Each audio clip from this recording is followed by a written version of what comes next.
Hello everyone. So today we are going to discuss about PLC counter instructions. इससे पहले हम timers के बारे में पढ़ चुके हैं. जिस तरह से टाइमर्स की दो बेसिक टाइप्स थी, timer on and timer of. Exactly उसी की तरह काउंटर्स की भी दो मेजर टाइप हैं, basically count up and count down. Basically count up आप तब यूज़ करते हैं जब आपके पास अगर कोई डाटा है और उसमें आप इंक्रीमेंट करना चाहते हैं तो आप काउंट अप यूज़ करते हैं. इसी तरह अगर आप अपने किसी डाटा में डिक्रीमेंट करना चाहते हैं तो आप काउंट डाउन यूज़ करते हैं. तो आज हमने यही सीखना है कि काउंटर्स बेसिकली किस तरह से पीएलसी में यूज़ किए जाते हैं और उनको किस तरह से इम्प्लीमेंट किया जाता है एलन ब्रैडली पीएलसी में. तो सबसे पहले जैसे आपको पता है कि टाइमर में हमने देखा था कि टाइमर ऑन का जो सिंबल था बेसिकली पीएलसी में वो टी ऑन था. तो इसी तरह जो आपके पास काउंट अप है, काउंट अप पीएलसी इंस्ट्रक्शन है, वो आपको सीटीयू से रिप्रेजेंट की जाती है पीएलसी में. और इसी तरह काउंट डाउन को हम सीटीडी से रिप्रेजेंट करते हैं. और इसी तरह एक रीसेट होता है, जिस तरह हमारे पास टाइमर में भी रीसेट था, इसी तरह हमारे पास काउंटर में भी रीसेट की ऑप्शन मौजूद होती है. ठीक है. देन हमारे पास ये हमारे पास बेसिकली सिंबल है जो कि हमारे पास काउंटर अप का है, सीटीयू. तो इसमें आप देखें हमारे पास सबसे पहले तो सिंटेक्स है. जिस तरह से टाइमर में आपने देखा था कि टाइमर को हम T4:0 ज़ीरो जो हो 0 1 2 3 जो भी आपका टाइमर नंबर होता था आप वहाँ पे वो नंबर देते थे. इसी तरह यहाँ पे आपके पास C3:0 जो ज़ीरो है ये बता रहा है कि आपके पास ये कौन से नंबर का काउंटर है, और C3: इसका सिंटेक्स है. ठीक है. इसी तरह टाइमर में भी प्री सेट और एक्यूमुलेटर की वैल्यू होती थी, लेकिन वहाँ पे टाइम बेस की एक अलग से वैल्यू होती थी क्योंकि हमें डिले बनाना होता था. यहाँ पे टाइम बेस की वैल्यू नहीं है क्योंकि यहाँ पे टाइम का चक्कर नहीं है, बल्कि यहाँ पे काउंटिंग का चक्कर है कि हमने काउंट अप करना है या काउंट डाउन करना है. ठीक है. तो उसके लिए हमारे पास एक प्री सेट की वैल्यू है और एक एक्यूमुलेटर की वैल्यू है. प्री सेट की वैल्यू अगर आपने 10 रखी हुई है तो इसका मतलब है कि आप काउंट अप करना चाहते हैं 10 तक. ठीक है. तो एक्यूमुलेटर की वैल्यू इस वक्त 0 है.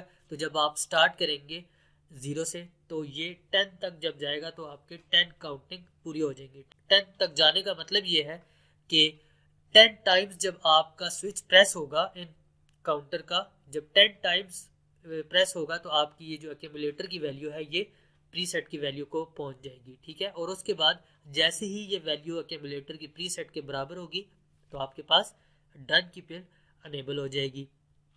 जब आपके काउंटर स्टार्ट होगा तो आपके पास CU की पिन अनेबल हो जाएगी, और जब आपकी काउंटिंग पूरी हो जाएगी मतलब काउंट अप हो जाएगा सारा, तो उस वक्त आपकी डन पिन अनेबल हो जाएगी. और आप इस काउंटर को रीसेट करने के लिए जो पिन यूज़ करते हैं वो बेसिकली रीसेट इंस्ट्रक्शन है, जिसे हम RES से रिप्रेजेंट करते हैं. ठीक है.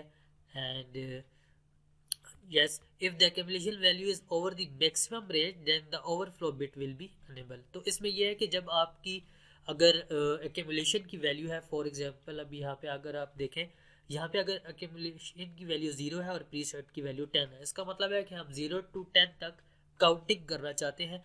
तो जब एक्यूमुलेटर की वैल्यू प्रीसेट के बराबर हो जाएगी तो आपकी काउंटिंग कंप्लीट हो जाएगी. उसके बाद भी अगर आपने काउंटिंग स्टार्ट रखी, स्विच प्रेस होता रहा, तो वो जो बिट है वो आपकी ओवरफ्लो बिट हो जाएगी. मतलब कि आपकी मैक्सिमम रेंज से जब आपका काउंटर निकल जाएगा तो आपकी उस वक्त ओवरफ्लो बिट अनेबल हो जाएगी. ठीक है. जो कि रिप्रेजेंट करेगी कि आपका बेसिकली काउंटिंग हो चुकी है और ये जो बाकी वैल्यू है ये सारी ओवरफ्लो में है. तो ये कुछ पिन है 0 से 7 तक. ऑब्वियसली हमारे पास इंटरनल यूज़ के लिए पीएलसी में हम इन 0 to 7 बिट्स को यूज़ नहीं कर सकते. बाकी जो आपकी 10 बिट है उसको हम अपडेट एक्यूमुलेशन वैल्यू कहते हैं, और 11 बिट को हम अंडरफ्लो बिट, एंड आपकी जो 12 बिट है वो ओवरफ्लो बिट है. और इसी तरह 13 पे जैसे आपके पास टाइमर में 13 नंबर पिन आपकी डन पिन होती थी, इसी तरह आपकी काउंटर में भी जो 13 नंबर पिन है वो आपकी डन पिन होती है. ठीक है. और जो आपकी 14 पिन है ये आप काउंट डाउन के लिए यूज़ करते हैं, और आपकी जो 15 नंबर पिन है वो आप काउंट अप के लिए यूज़ करते हैं, ठीक है।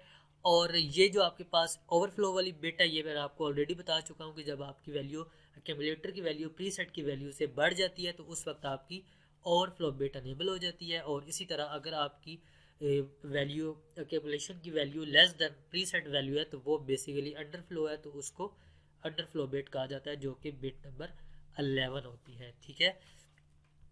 ये अभी हम सॉफ्टवेयर में मैं आपको इसका डेमो भी दूंगा, काउंटर अप का भी और काउंटर डाउन का भी, तो उससे आपको ये चीज़ें ज़्यादा क्लियर हो जाएंगी, ठीक है।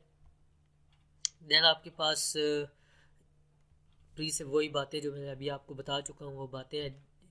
प्री सेट की वैल्यू यहाँ पे ये बता रहा है कि आपकी जो प्री सेट की वैल्यू होती है ये बेसिकली आप -32768 टू 32767 तक आप प्री सेट की वैल्यू यूज़ कर सकते हैं, ठीक है। देन आपके पास ऑब्वियसली काउंटर डाउन आ जाता है, जो कि बेसिकली काउंट डाउन करेगा आपके पास। इसमें आपके पास आपने क्या करना है, इसमें पहले हम काउंट अप में इंक्रीमेंट कर रहे थे, तो अब काउंट डाउन में हम डिक्रीमेंट करेंगे। इसमें बेसिकली आपके पास आपने करना क्या होता है कि देखें, जैसे मेरे पास ये काउंट अप है, इसमें मैंने प्री सेट की वैल्यू 10 रखी है और एक्यूमुलेशन की वैल्यू मेरे पास 0 है, तो मतलब 0 से 10 तक ये काउंट करेगा और उसके बाद आपकी डन पिन अनेबल हो जाएगी, ठीक है। तो अब हमने जब काउंट डाउन करना है, तो काउंट डाउन मतलब कि फॉर एग्जांपल अगर आपके पास 5 बॉल्स हैं और आप 5 बॉल्स को काउंट डाउन करना चाहते हैं, तो पहले आप 5 बॉल निकालेंगे, फिर 4, फिर 3, फिर 2, फिर 1, और फिर आपके पास एंड पे कितनी बॉल्स बचेंगी, 0, ठीक है। तो आपको पता है कि जो आपकी प्रीसेट की वैल्यू होती है वो आपके पास फाइनल वैल्यू होती है, ठीक है, कि आपके पास फाइनल वैल्यू क्या है, ठीक है। तो आपके पास काउंट डाउन में आपके पास प्री सेट की वैल्यू 0 होगी, वो इसलिए क्योंकि आपके पास जो फाइनल वैल्यू है काउंट डाउन करने के बाद, डिक्रीमेंट करने के बाद आपके पास फाइनल वैल्यू 0 आनी चाहिए, ठीक है। तो जब आपकी वैल्यू 0 हो जाए तो आप कहेंगे कि आपका जो काउंट डाउन है उसकी डन पिन अनेबल होनी चाहिए, ठीक है। ये बात समझ आई सबको। देखें कि फॉर एग्जांपल अगर आपके पास 5 बॉल्स हैं, ठीक है, और 5 बॉल्स को आपने काउंट डाउन करना है, उनको डिक्रीमेंट करना है, तो आप पहले 5 वाली बॉल को निकाल देंगे तो आपके पास 4 बच जाएंगी, फिर 4 वाली निकाल देंगे, 3 वाली निकाल देंगे, फिर 2, 1, और एट द एंड आपके पास क्या बचेगा, 0, ठीक है। तो प्री सेट बेसिकली हमारे पास वो वैल्यू होती है जो कि हमें फाइनल वैल्यू बताती है जिस तक हमने जाना होता है, ठीक है। तो अब इसमें हम प्री सेट की वैल्यू 0 रख देंगे, और जो एक्यूमुलेटर की वैल्यू होगी, फॉर एग्जांपल अगर मेरे पास 5 बॉल्स थी तो एक्यूमुलेटर की वैल्यू यहाँ पे मैं 5 रख दूंगा, ठीक है। तो 5 जब मैं रखूंगा तो अब ये इसको डिक्रीमेंट करेगा, 5 से 4 में जाएगा, 4 से 3 में, 3 से 2 में, 1 में, और फिर 0।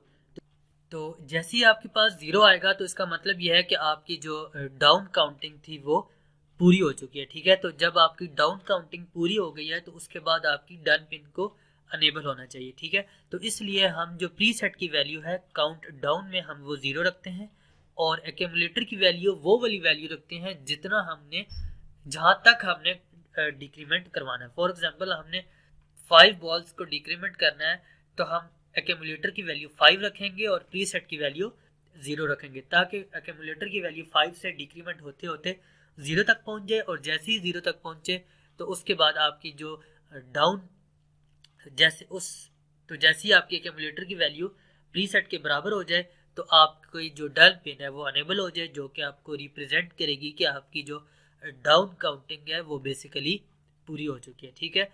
तो ये थोड़ा सा डिफरेंस था काउंट डाउन का और काउंट अप का, ठीक है। तो नेक्स्ट बाकी जो इसकी पिन्स वगैरह हैं वो सेम ही है, जो 0 से 7 तक है वो इंटरनल यूज़ के लिए है, और अपडेट एक्यूमुलेशन वैल्यू की जो बिट है वो 10 है, और इसी तरह अंडरफ्लो वाली बिट 11 है, और ओवरफ्लो की बिट 12 है, और डन की पिन चाहे वो टाइमर हो या काउंटर हो, डन की पिन 13 नंबर पिन ही है, और इसी तरह काउंट डाउन के लिए हम 14 नंबर पिन यूज़ करते हैं और काउंट अप के लिए हम 15 नंबर पिन यूज़ करते हैं, ठीक है। और उसके बाद सेम इसी तरह आपकी जो प्री सेट की वैल्यू है वो आप इस रेंज के अंदर अंदर यूज़ कर सकते हैं अपनी प्री सेट की वैल्यू, ठीक है।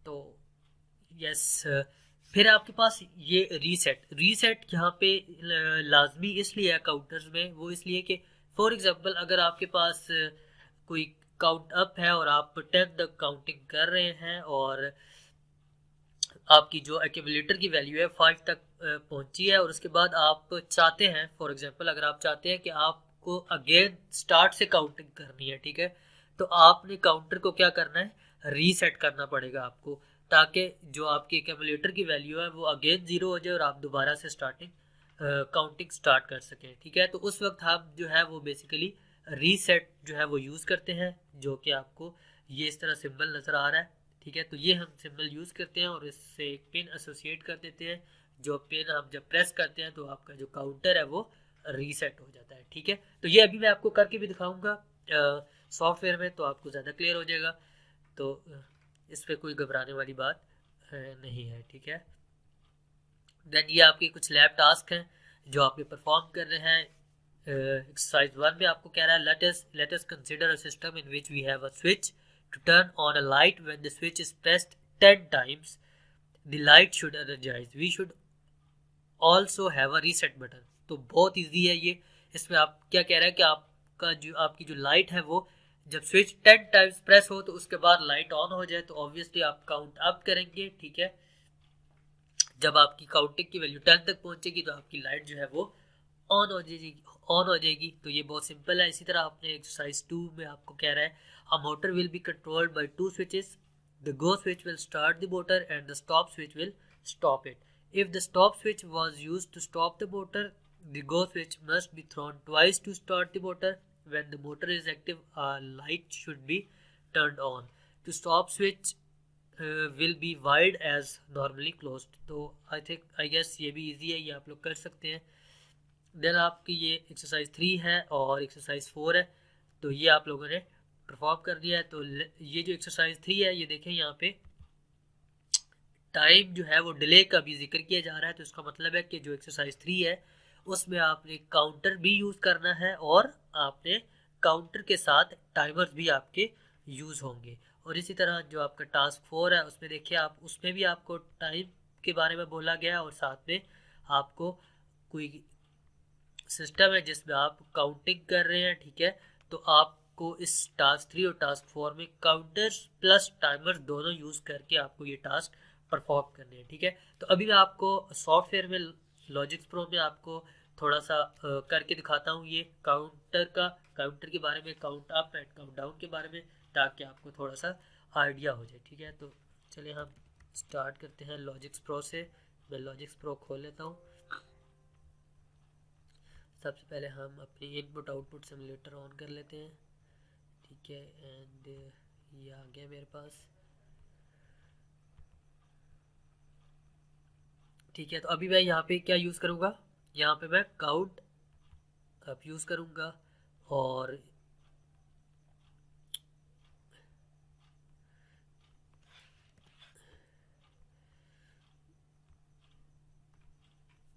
ठीक है। तो यहाँ पे अभी मैं एक और स्विच ले लेता हूँ और यहाँ पे एक आउटपुट लगा लेते हैं,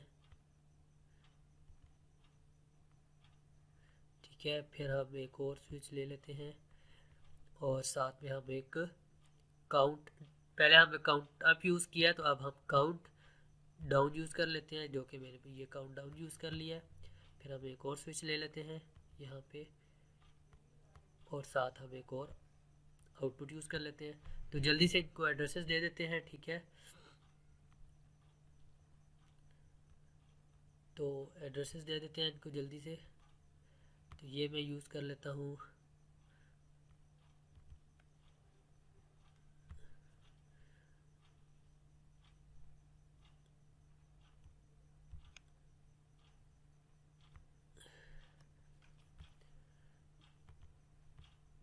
ये मैंने, चले यहाँ से ऐसे कर लेते हैं इसको।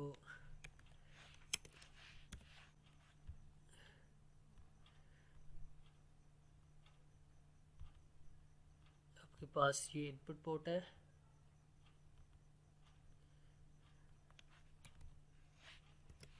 ठीक है। और ये आपके पास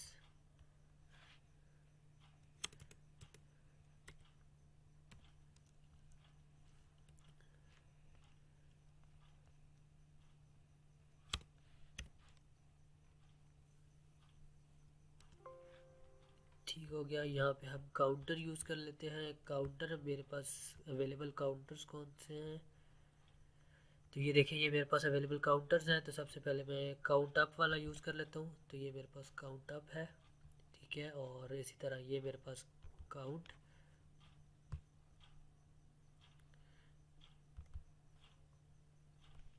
ये मेरे पास काउंट डाउन हो गया और ये मेरे पास काउंट अप हो गया।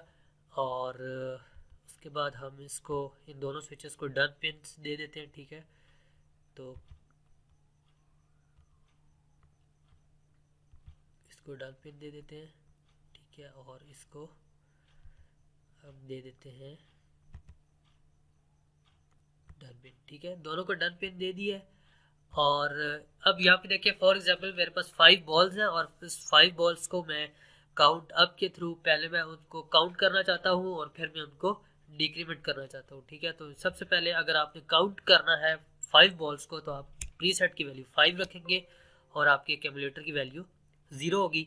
और अगर आप उन्हीं 5 बॉल्स को काउंट डाउन करना चाहते हैं, डिक्रीमेंट करना चाहते हैं, मतलब कि आपके पास फाइनल वैल्यू 0 हो, आपके पास टोटल 5 बॉल्स है और आप चाहते हो कि आप इनको काउंट डाउन करो, तो आपके पास जो अल्टीमेट आपके पास बचेगा वो 0 होगा, ठीक है। तो यहाँ पे मेरे पास प्रीसेट की वैल्यू 0 होगी और जो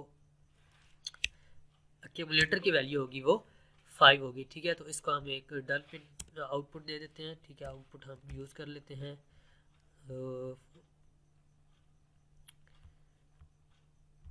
आउटपुट हम यूज़ कर लेते हैं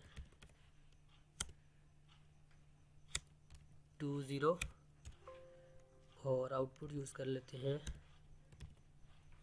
2 1, ठीक है। तो ये मेरे पास आउटपुट भी मैंने ले ली और इनपुट भी असाइन कर दी है और ठीक है। तो और इनको मैंने डन पिन भी दे दिया। ये मेरे काउंट डाउन था, इसकी मैंने डन पिन यहाँ पे दे दी कि जरा जब सब बॉल्स काउंट हो जाए तो तब भी डन पिन अनेबल हो जाए, ठीक है। तो चले अब इसको डाउनलोड करते हैं।